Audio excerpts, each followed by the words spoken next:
Capítulo 2 do livro A Altitude da Oração, Criando um Vácuo para o Espírito. A oração nunca pode ser respondida a menos que haja uma preparação adequada para a oração e a menos que os termos da oração tenham sido cumpridos. E existem termos. Um dos termos é a humildade. Humildade é a qualidade particular que admite Deus em nossa experiência. É verdade que, à medida que nos desenvolvemos espiritualmente, outras qualidades podem nos tornar mais abertos e receptivos a Deus, mas uma das primeiras qualidades que devemos adquirir é a humildade. Verdadeira humildade.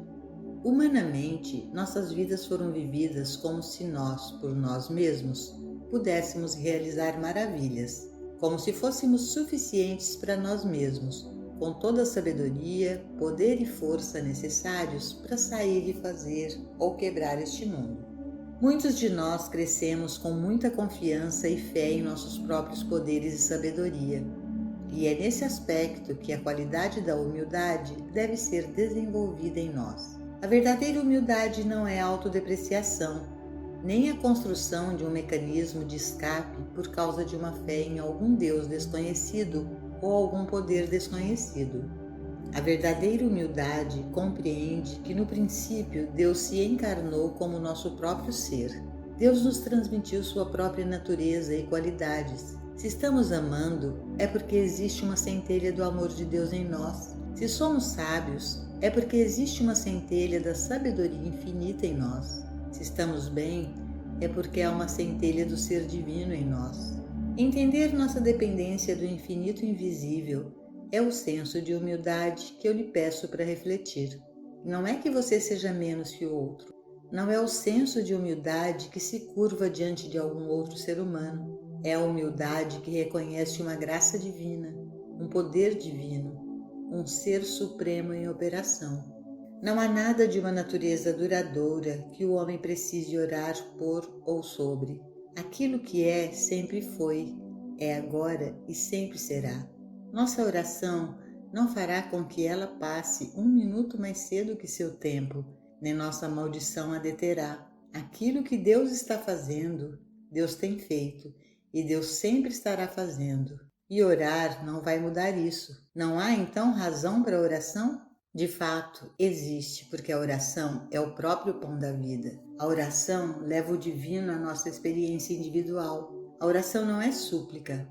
A oração não é pedir a Deus que faça algo por nós. Quando entendemos a natureza de Deus como ser eterno e infinitamente inteligente, então aprenderemos que não adianta tentar influenciar Deus em nosso favor, em nome do nosso vizinho ou em nome de nosso amigo ou parente, ou até mesmo nossa nação. Antes do telefone, automóveis rápidos e aviões, se as pessoas fossem levadas passando muito mal, às vezes até quase à beira da morte, muitas vezes morriam porque não havia nenhuma maneira de obter ajuda imediata ao apressar um médico para elas ou apressá-las a um hospital bem equipado. De repente, isso mudou. E hoje vemos que pessoas à beira da morte foram transportadas de um país para o outro a 1.000 ou 10.000 milhas de distância e foram salvas. A expectativa de vida aumentou devido ao maior conhecimento médico e sua maior disponibilidade. Podemos nos perguntar, por que Deus não fez isso pela última geração ou pela anterior? Não é que a vontade de Deus tenha mudado para nós. A vontade de Deus era a mesma de hoje. Mas Deus não estava mais respondendo àqueles apelos frenéticos do que Deus está agora. Obviamente, Deus não teve nada a ver com isso, e Deus não tem nada a ver com isso agora. Deus só entra na nossa experiência quando aprendemos a nos conformar às leis espirituais da vida. A verdadeira humildade é um reconhecimento de que Deus é a sabedoria, a inteligência e o amor desse universo. A verdadeira oração é entrar em sintonia com Deus por meio dessa percepção, não resistindo ao mal específico que nos confronta, a falta, a limitação ou a dor, que pode ser o problema imediato, mas a partir disso para o que agora conhecemos, Deus, e então ampliando nossa visão do que Deus é. Quando pensamos em ir a Deus para conseguir alguma coisa, estamos no comércio, estamos barganhando, implorando, reclamando ou acusando. Mas ir a Deus buscando somente a sua graça é saber que o Senhor é meu pastor, nada me faltará. Ele me conduz ao lado das águas tranquilas. Não há oração para que Deus faça alguma coisa. Não implore, não reclame, apenas a realização. Ele me guia. Isso está descansando nele. Isso é morar no lugar secreto do Altíssimo. Nesse sentido de humildade, algo está nos obscurecendo, algo maior do que nós mesmos. A eterna presença da graça. A graça não é algo dado a um indivíduo e retido do outro. A graça não é algo que alguém ganha ou merece. A graça é um dom de Deus, estabelecido dentro de cada um de nós, que recebemos quando estamos vazios. A graça de Deus não é algo que Deus possa nos conceder amanhã. A graça de Deus nos foi concedida no princípio, quando fomos criados à sua imagem e semelhança. É tão parte de nós quanto nossa integridade, lealdade e fidelidade.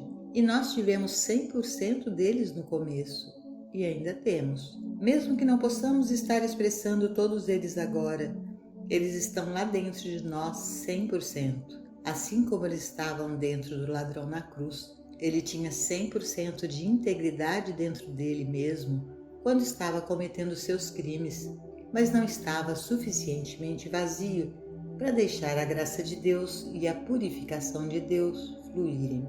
A graça divina é mais que uma palavra. A graça divina é um poder e não é algo pelo qual esperamos. No momento em que renunciamos a uma fé material, a graça divina assume o controle. Começamos com: nunca mais deixe-me orar por nada. Meu Pai Celestial é a sabedoria divina que fundou este universo e mantém e sustenta isso. Meu Pai Celestial é a inteligência infinita que conhece a necessidade até de um pardal.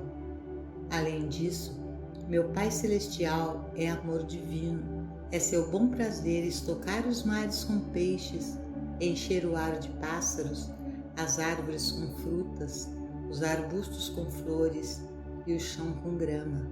Nós oramos por essas coisas? Não. Elas são a naturalidade de Deus, desdobrando, revelando e revelando-se à nossa consciência.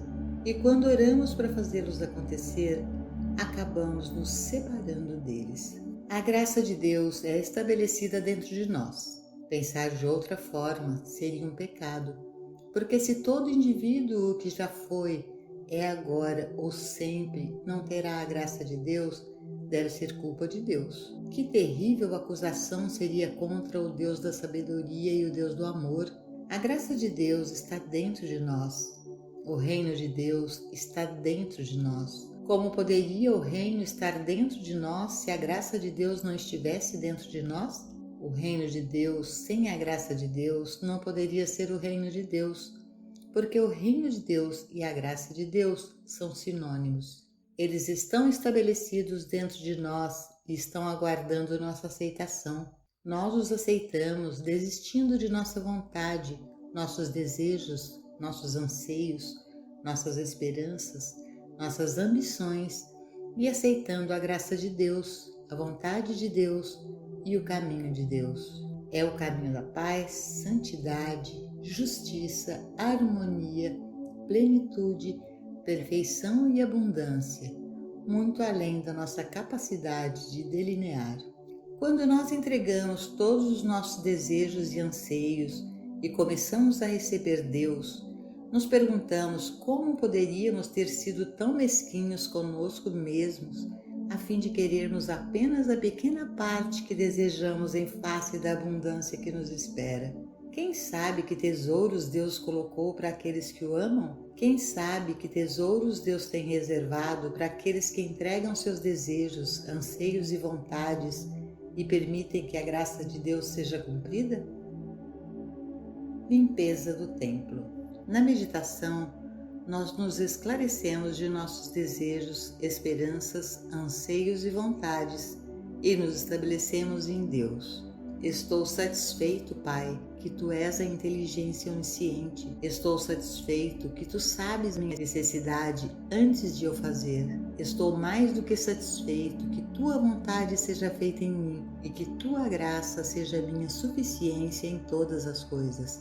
Nesta meditação contemplativa, purificamos o templo do eu de nossos desejos humanos. Então, quando temos certeza de que estamos vazios, começa a verdadeira oração, a oração em que não há palavras e nem pensamentos. A única atitude de oração é uma receptividade vazia. Faça-se a tua vontade em mim. E então fique quieto e saiba onde Deus está e o que é Deus. Na rendição de todos os desejos, somos purificados e esvaziados. Somos um vaso vazio, não temos palavras nem pensamentos. E por um momento, pode ser um segundo, um minuto, podem ser 5 minutos, somos apenas receptivos. Nós esperamos, e quer saibamos ou não, algo acontece. Este vácuo que criamos pelo esvaziamento de nosso eu finito é instantaneamente preenchido com a presença divina. Às vezes, nós conscientemente o conhecemos e sentimos,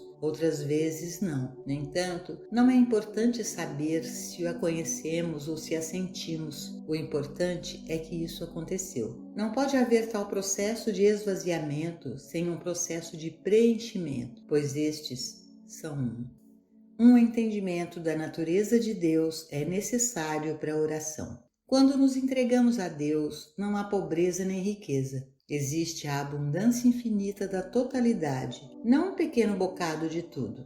Isso só pode acontecer se percebermos a natureza de Deus como Deus foi revelado há 2000 anos pelo Mestre.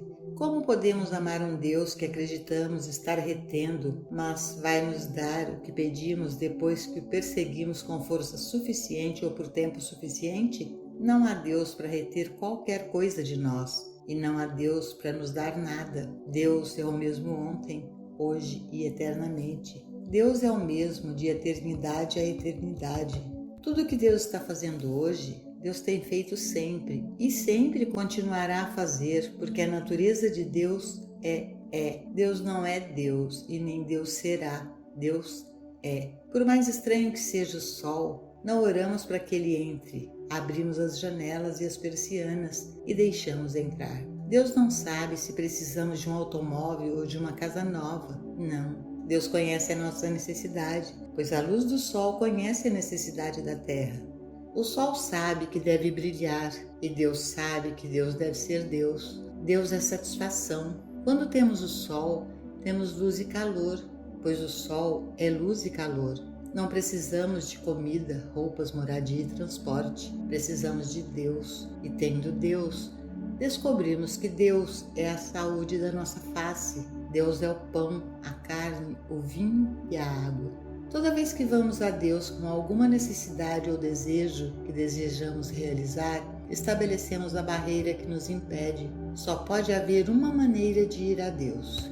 Faça-se a tua vontade em mim, seja feita a tua vontade em mim, para que eu seja um contigo, para que não haja nenhuma barreira dentro de mim, escondendo a tua luz. Se Deus poderia construir este universo, quanto maior a sua sabedoria deve ser do que a nossa. Nós não poderíamos esperar emular isso, e o universo é o mínimo da criação de Deus. Deus nos formou à sua imagem e semelhança, e então olhamos para cima e dizemos a Deus o que Ele omitiu de nós. Não vai fazer. Não haverá oração respondida, a menos que nossa oração seja um Deus de onisciência, sabedoria total e inteligência total, para que quando orarmos possamos dizer: Deus, põe a minha língua para fora se eu tentar aconselhá-lo.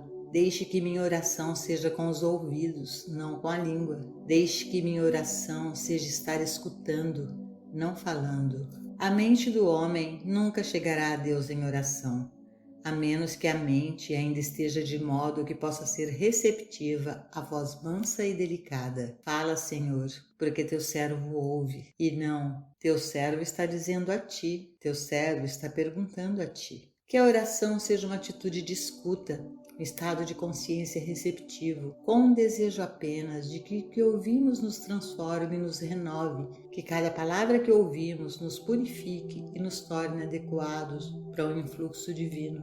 Nós somos o templo do Deus vivo somente quando deixamos que Deus viva nossas vidas, não quando tentamos assumi-las e vivê-las. Somos o templo de Koi quando nossa oração é um estar ouvindo, quando nossa atitude é receptividade, quando nossa disposição é ser purificado e fazer a vontade do Pai. Este vazio interior que nós criamos através da ponderação da natureza de Deus e da natureza da oração, nós nos tornamos instrumentos e então, em nossa consciência, Deus derrama sabedoria e amor. Não estava ausente, nunca esteve, mas quando somos um vaso já cheio de anseios e desejos e esperanças e ambições, não estamos vazios o suficiente para receber a graça de Deus. Somente quando somos um estado de vazio, podemos receber a graça que já está estabelecida dentro de nós. O Espírito preenche o vácuo do eu humano. No momento em que nos esvaziamos de nós mesmos e abrimos espaço para o Espírito está presente. Então podemos realmente ouvir essas palavras. O Espírito do Senhor está sobre mim, porque Ele me ungiu para pregar o Evangelho aos pobres. Ele me enviou para curar os quebrantados de coração, para pregar livramento aos cativos e para recuperar visão aos cegos, para libertar os que estão feridos. Essas palavras são ditas de geração em geração, como se fossem um registro perpétuo que se passa no ar, mas só podem ser ouvidas no silêncio por aqueles receptivos.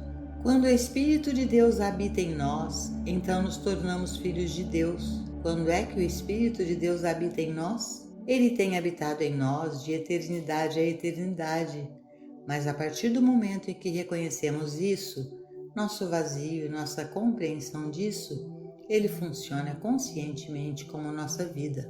Me preencha, deixe que tua mente seja minha mente, deixe a tua vida ser a minha vida, deixe teu espírito ser meu espírito, deixe-me estar vazio para que tu possas entrar e sempre com a percepção de que, se houver alguma falha oculta em mim, eu serei purificado e estarei disposto a me render. Então observamos o milagre em vidas transformadas, porque não somos agora um ser humano que conhece alguma verdade. Estamos agora esvaziados de ser um ser humano e nos tornamos divinos em virtude do Espírito de Deus que habita em nós. Não podemos influenciar Deus a curar alguém, salvar alguém ou realizar milagres, mas se rendermos nossa mente, corpo, alma e consciência para que seja preenchida com a presença de Deus, Deus nos moldará a sua vontade, que é a vontade do bem, harmonia, saúde, totalidade e perfeição.